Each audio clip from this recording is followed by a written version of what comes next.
নমস্কার, শুভ সকাল বন্ধুরা। সবাই কেমন আছো? আশা করি সবাই ভালো আছো। আমিও খুব ভালো আছি। কদিন আগে খুব শরীর খারাপ ছিল, তাই ভিডিও দিতে পারছিলাম না। তো আবার আজকে চলে আসলাম সকালের কিছু কাজকর্ম, আমার সংসারের যাবতীয় টুকিটাকি খুঁটিনাটি নিয়ে তোমাদের সামনে। তোমাদের যদি ভালো লেগে থাকে আমার সাথে থেকো, আমার পাশে থেকো এবং আমার ভিডিওটা দেখতে থেকো। তো চলো দেখতে থাকো ছোট্ট ছোট্ট কিছু মুহূর্ত।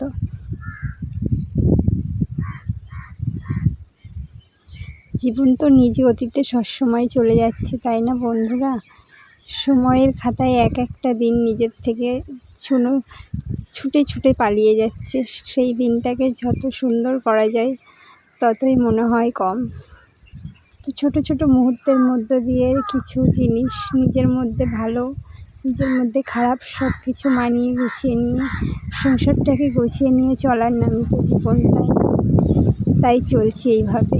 শরীরটা খারাপের কারণে অনেকদিন তোমাদের কাছে আসতে পারিনি, তাই ভাবলাম আবার একটা ছোট্ট একটু ভিডিও নিয়ে তোমাদের সামনে আসি।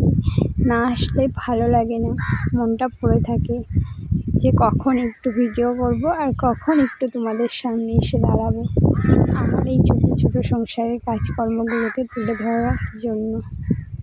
দেখো, ঠাম্মি আর আমার ছেলে মিলে দুজনে কত সুন্দর আনন্দ করে লেবু খাচ্ছে। খুব গরম পড়েছে তো, তাই গাছের লেবু কেটে ঠাম্মি আর নাতি দুজনে মিলে খুব সুন্দর মাখিয়ে খাওয়া দাওয়া করছে।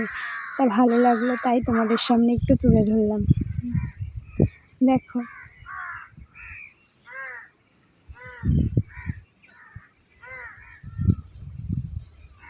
তো ভিডিওটা বেশি বড় করলাম না। আমার এই সংসারের কাজকর্মের মধ্য দিয়ে একটুখানি সময় ধরে তুলে ধরলাম। তো যদি ভালো লাগে আমার পাশে থেকো, লাইক কমেন্ট করো এবং ভালো দেখতে থেকো। আর নিজেদের পরিবারের যত্ন নিও এবং সবাই ভালো থেকো। তো ধন্যবাদ আমার ভিডিওটা দেখার জন্য। আমি এখানেই শেষ করলাম।